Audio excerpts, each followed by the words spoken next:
Szanowni Państwo, prezydent Stanów Zjednoczonych Joe Biden. Ladies and gentlemen, the President of the United States, Joe Biden.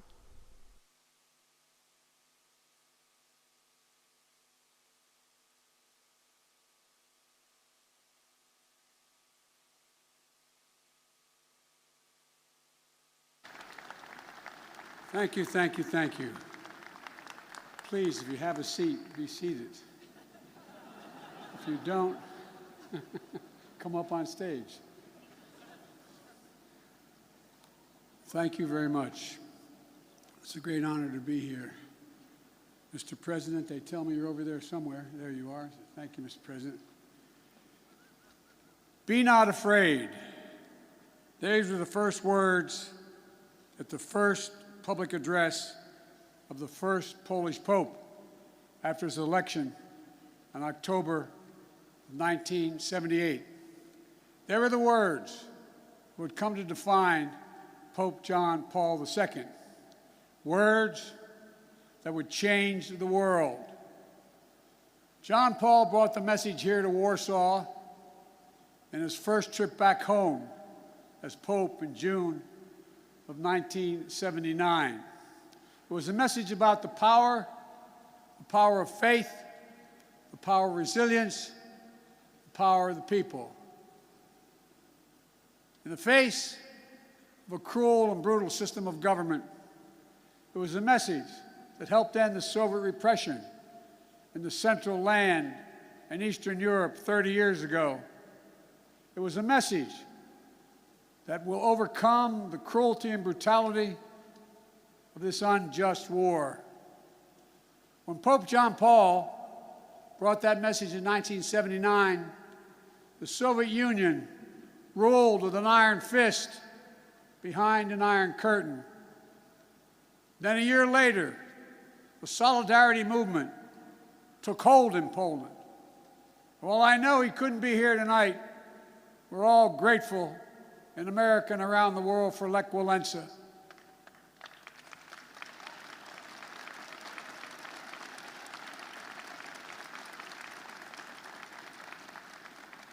Reminds me of that phrase of philosopher Kierkegaard: faith sees best in the dark.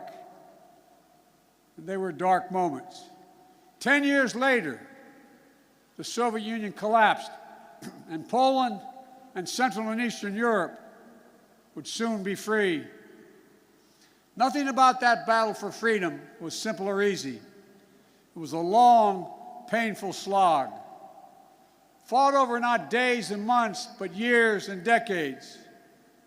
But we emerged anew in the great battle for freedom, a battle between democracy and autocracy, between liberty and repression, between a rules-based order and one governed by brute force. In this battle, we need to be clear-eyed. This battle will not be won in days or months either. We need to steel ourselves for the long fight ahead. Mr. President, Mr. Prime Minister, Mr. Mayor, members of the Parliament, distinguished guests, and the people of Poland, and I suspect some people of Ukraine that are here. We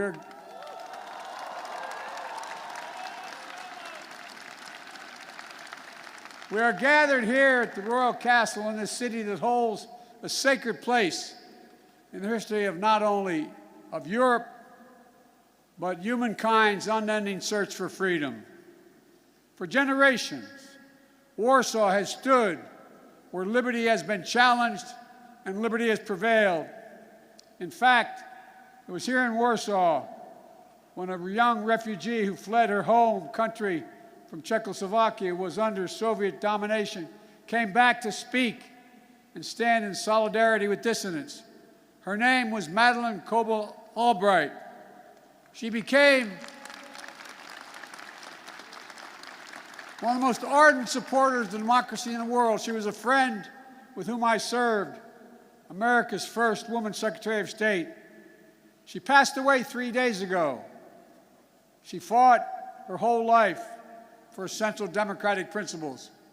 And now, in the perennial struggle for democracy and freedom, Ukraine and its people are in the front lines, fighting to save their nation. And their brave resistance is part of a larger fight for an essential democratic principles that unite all free people. The rule of law, fair and free elections, the freedom to speak, to write, and to assemble, the freedom to worship as one chooses, freedom of the press. These principles are essential in a free society. But they have always been under siege. They've always been embattled. Every generation has had to defeat democracy's moral foes. That's the way of the world. For the world is imperfect, as we know, where the appetites and ambitions of a few forever seek to dominate the lives and liberty of many. My message to the people of Ukraine is a message I delivered today to Ukraine's foreign minister and defense minister, who I believe are here tonight. We stand with you, period.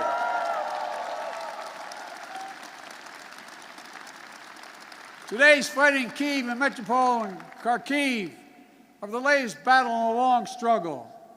Hungary, 1956.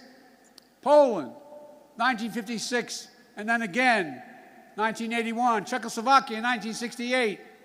Soviet tanks crushed democratic uprisings.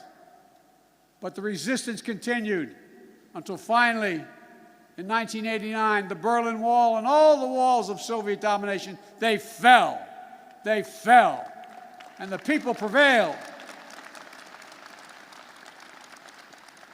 But the battle for democracy could not conclude and did not conclude with the end of the Cold War. Over the last 30 years, the forces of autocracy have revived all across the globe. Its hallmarks are familiar ones: contempt for the rule of law, contempt for democratic freedom, contempt for the truth itself. Today, Russia has strangled democracy, has sought to do so elsewhere, not only in its homeland. Under false claims of ethnic solidarity, it has invalidated neighboring nations. Putin has the gall to say he's denazifying Ukraine. It's a lie. It's just cynical. He knows that. And it's also obscene. President Zelensky was democratically elected. He's Jewish. His father's family was wiped out in the Nazi Holocaust. And Putin has the audacity, like all our autocrats before him, to believe that might will make right. My own country, a former president named Abraham Lincoln, voiced the opposing spirit to save our union in the midst of a civil war. He said, "Let us have faith that right makes might." Right makes might. Today, let us have that faith again. Let us resolve to put the strength of democracies into action to thwart the designs of autocracy. Let us remember that the test of this moment is the test of all time. The Kremlin wants to portray NATO enlargement as an imperial project aimed at destabilizing Russia. Nothing is further from the truth. NATO is a defensive alliance. It has never sought the demise of Russia. In the lead up to the current crisis, the United States and NATO worked for months to engage Russia to avert war. I met with them in person, talked to them many times on the phone. Time and again, we offered real diplomacy and concrete proposals to strengthen European security, enhance transparency, build confidence on all sides. But Putin and Russia met each of the proposals with disinterest in any negotiation, with lies and ultimatums. Russia was bent on violence from the start. I know not all of you believed me and us when we kept saying, they are going to cross the border, they are going to attack. Repeatedly, he asserted we had no interest in war, guaranteed he would not move. Repeatedly saying he would not invade Ukraine. Repeatedly saying Russian troops along the border were there for training, all 180,000 of them.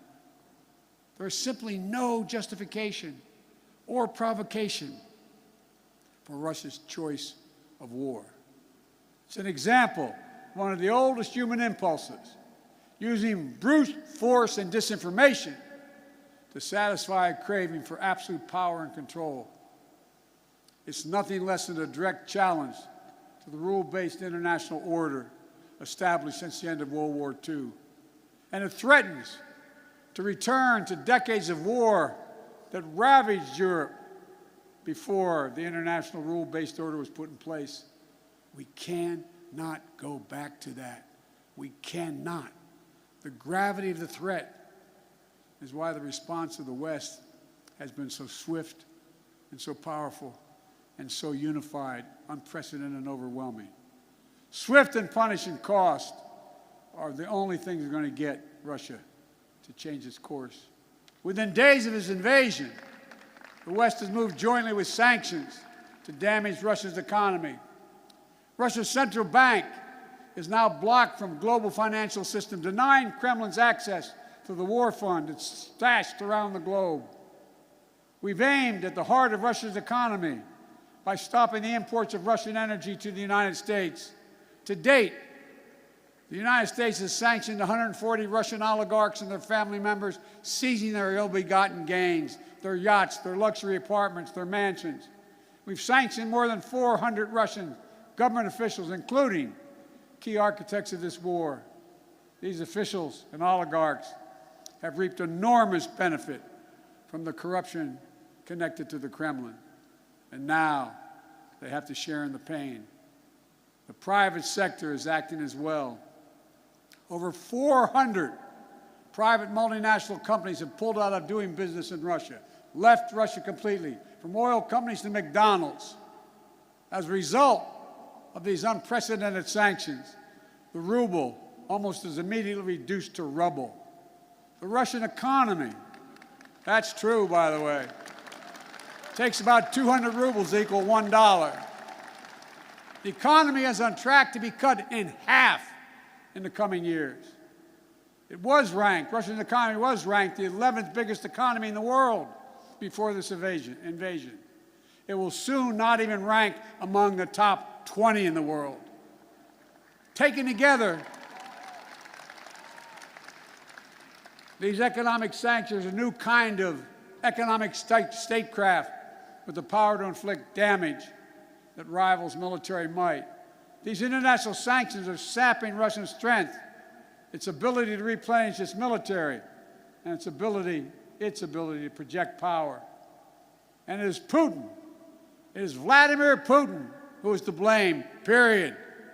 At the same time, alongside these economic sanctions, the Western world has come together to provide for the people of Ukraine with incredible levels of military, economic, humanitarian assistance.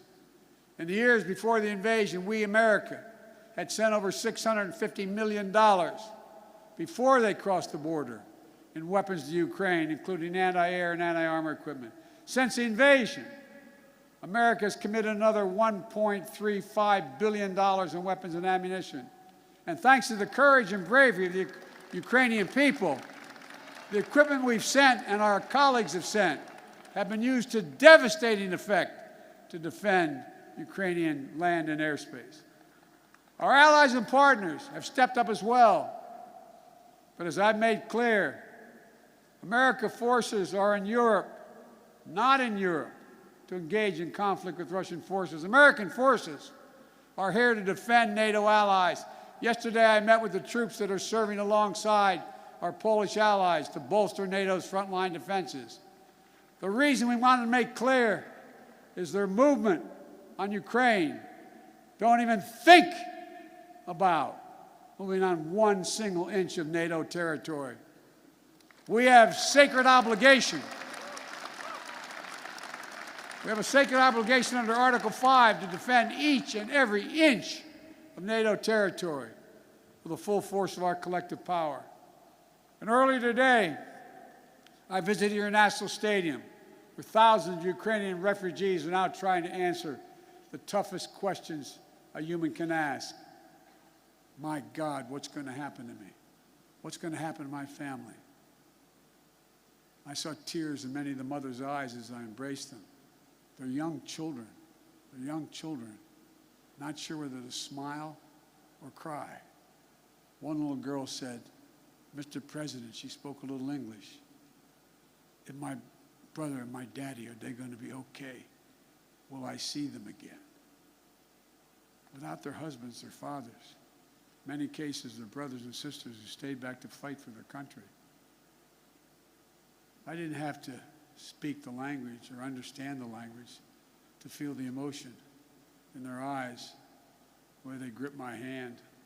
Little kids hung onto my leg, praying with a desperate hope that all of this is temporary.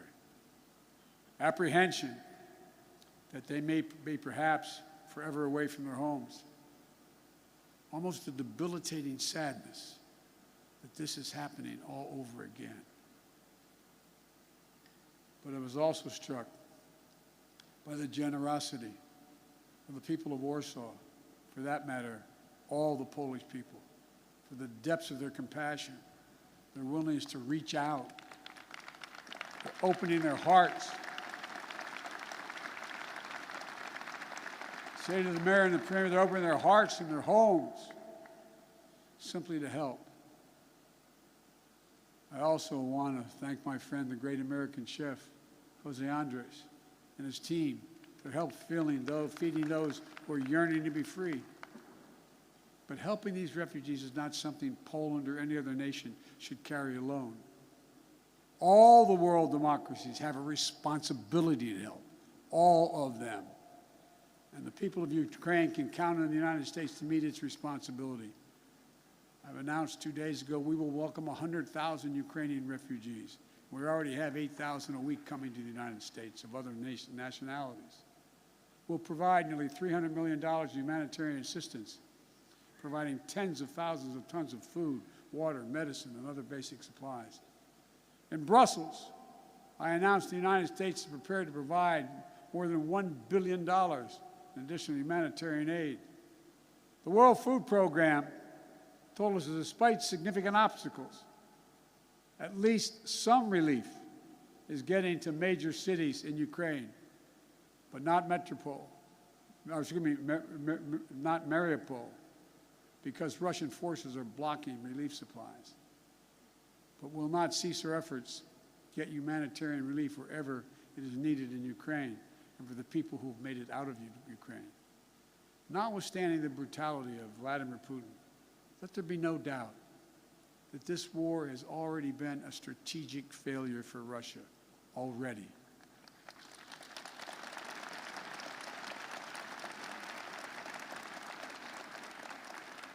Having lost children myself, I know that's no solace to the people who've lost family.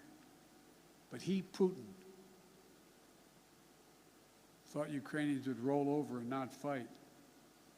Not much of a student of history. Instead, Russian forces have met their match with brave and stiff Ukrainian resistance. Rather than breaking Ukrainian resolve, Russia's brutal tactics have strengthened the resolve. Rather than driving NATO apart, the West is now stronger and more united than it has ever been. Russia wanted less of a NATO presence on his border, but now he has a stronger presence, a larger presence, with over 100,000 American troops here, along with all the other members of NATO. In fact, Russia has managed to cause something I'm sure he never intended. The democracies of the world are revitalized with purpose and unity found in months that we'd once taken years to accomplish. It's not only Russia's actions in Ukraine that are reminding us of democracy's blessing. It's our own country, his own country, the Kremlin. It's jailing protesters. 200,000 people have allegedly already left. There's a brain drain leaving Russia, shutting down independent news. State media is all propaganda, blocking the image of civilian targets, mass graves, starvation tactics. of the Russian forces in Ukraine. Is it any wonder, as I said, that 200,000 Russians have already left their country in 1 month? A remarkable brain drain in such a short period of time. Which brings me to my message to the Russian people. I've worked with Russian leaders for decades. I sat across a negotiating table going all the way back to Soviet Premier Alexei Kosygin to talk arms control at the height of the Cold War. I've always spoken directly and honestly to you, the Russian people. Let me say this if you're able to listen. You, the Russian people, are not our enemy. I refuse to believe that you welcome the killing of innocent children and grandparents, or that you accept hospitals, schools, maternity wards, and for God's sake, being pummeled with Russian missiles and bombs, or cities being surrounded so that civilians cannot flee, supplies cut off, and attempting to starve Ukrainians into submissions. Millions of families are being driven from their homes, including half of all Ukraine's children. These are not the actions of a great nation. Of all people, you, the Russian people, as well as all people across Europe, still have the memory of being in a similar situation in the late 30s and 40s. Situation in World War II, still fresh in the minds of many grandparents in the region. Whatever your generation experienced, whether it experienced the siege of Leningrad or heard about it from your parents and grandparents, train stations overflowing with terrified families fleeing their homes, nights sheltering in basements and cellars, mornings sitting through the rubble in your homes. These are not memories of the past, not anymore, because it's exactly what the Russian army is doing in Ukraine right now. March 26, 2022, just days before we're at the 21st, you were a 21st century nation with hopes and dreams that people all over the world have for themselves and their family. Now, Vladimir Putin's aggression have cut you, the Russian people, off from the rest of the world. And it's taking Russia back to the 19th century. This is not who you are. This is not the future you deserve for your families and your children. I'm telling you the truth. This war is not worthy of you, the Russian people. Putin can and must end this war. The American people will stand with you and the brave citizens of Ukraine who want peace. My message to the rest of Europe, this new battle for freedom has already made a few things crystal clear. First, Europe must end its dependence on Russian fossil fuels, and we, the United States, will help.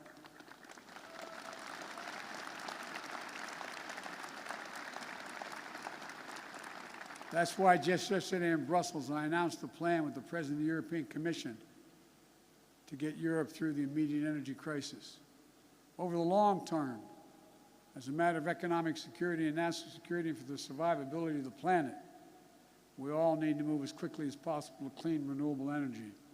And we'll work together to help get that done so that the days of any nation being subject to the whims of a tyrant for its energy needs are over. They must end. They must end. And second, we have to fight the corruption coming from the Kremlin to give the Russian people a fair chance. And finally, most urgently, we maintain absolute unity. We must among the world's democracies. It's not enough to speak with rhetorical flourish of ennobling words of democracy, of freedom, equality, and liberty.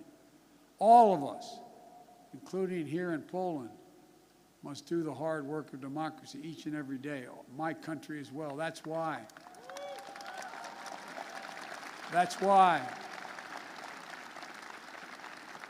I came to Europe again this week with a clear and determined message for NATO, for the G7, for the European Union, for all freedom-loving nations. We must commit now to be in this fight for the long haul. We must remain unified today and tomorrow and the day after, and for the years and decades to come. It will not be easy. There will be cost, but it's a price we have to pay, because the darkness that drives autocracy is ultimately no match for the flame of liberty that lights the souls of free people everywhere. Time and again, History shows that it's from the darkest moments that the greatest progress follows. And history shows this is the task of our time, the task of this generation. Let's remember the hammer blow that brought down the Berlin Wall. The might that lifted the Iron Curtain were not the words of a single leader. It was the people of Europe who for decades fought to free themselves. Their sheer bravery opened the border between Austria and Hungary for the pan-European picnic. They joined hands for the Baltic Way. They stood for solidarity here in Poland. And together, it was an unmistakable and undeniable force of the people that the Soviet Union could not withstand. And we're seeing it once again today with the brave Ukrainian people showing that their power of many is greater than the will of any one dictator.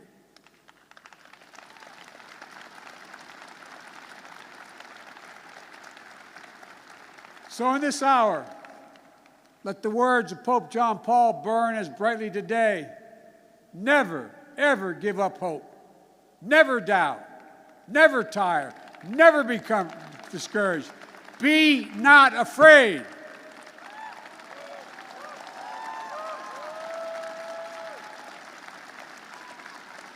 A dictator bent on rebuilding an empire will never erase a people's love for liberty.